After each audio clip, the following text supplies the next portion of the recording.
সম্প্রতি নারায়ণগঞ্জ ৫ আসনের বিএনপির মনোনীত প্রার্থী মাসুদুজ্জামান মাসুদ নির্বাচন না করার ঘোষণা দেয়ায় বিব্রত বিএনপি নেতারা। তারা বলছেন, মনোনয়ন পেয়ে নির্বাচন না করার মতো নিরাপত্তাহীন অবস্থা নারায়ণগঞ্জে হয়নি।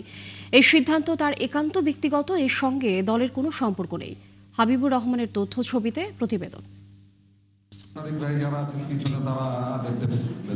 মঙ্গলবার দুপুরে নারায়ণগঞ্জ প্রেস ক্লাবে সংবাদ সম্মেলনে জাতীয় সংসদ নির্বাচনে অংশগ্রহণ না করার ঘোষণা দেন নারায়ণগঞ্জ ৫ আসনে বিএনপির মনোনীত প্রার্থী মাসুদুজ্জামান মাসুদ। এ সময় তিনি ব্যক্তিগত ও পারিবারিক নিরাপত্তার শঙ্কার কথা বলেন। 4 গুণ শক্তিশালী এনজাইম ও অধিক ফেনা সমৃদ্ধ অরিক্স সিলভার ওয়াশ মাত্র 70 টাকায়। ব্যক্তিগত কারণ এবং কিছু পারিপার্শ্বিক অবস্থা আমাকে এই কঠিন সিদ্ধান্ত নিতে হলো। তুমুল প্রতিযোগিতার মধ্যে দলের মনোনয়ন পেয়েও নির্বাচন না করার ঘোষণা দেওয়ার মতো বিরল ঘটনায় দলের অনেকেই অবাক। বিএনপির নেতারা বলেছেন, প্রার্থিতা প্রত্যাহারের মতো নিরাপত্তাহীনতা নারায়ণগঞ্জে নেই। কেউ বলেছেন, প্রার্থিতা প্রত্যাহারের বিষয়টি প্রার্থীর একান্তই নিজের, এর সঙ্গে নিরাপত্তাহীনতার কোনো সম্পর্ক নেই। আমি মনে করি না যে নারায়ণগঞ্জের নিরাপত্তার কোনো শঙ্কা আছে।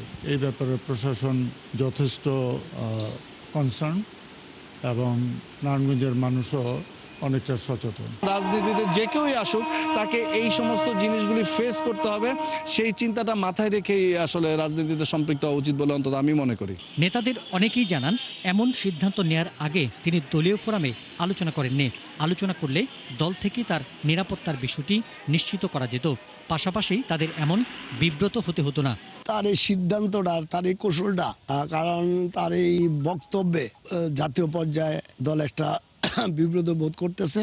অতএব আমি মনে করি, যেহেতু দল থাকে, হাইকমান্ড থাকে, সর্বোচ্চ অগ্রাধিকার দিয়ে তাকে মনোনয়নটা দিয়েছেন, তার এটা মূল্যায়ন করা উচিত ছিল। নারায়ণগঞ্জের 5টি আসনে এবারে নির্বাচনে বিভিন্ন রাজনৈতিক দল এবং নির্দলীয় কমপক্ষে 50 জন সম্ভাব্য প্রার্থী আছেন। পিন্টু হাজং, 71।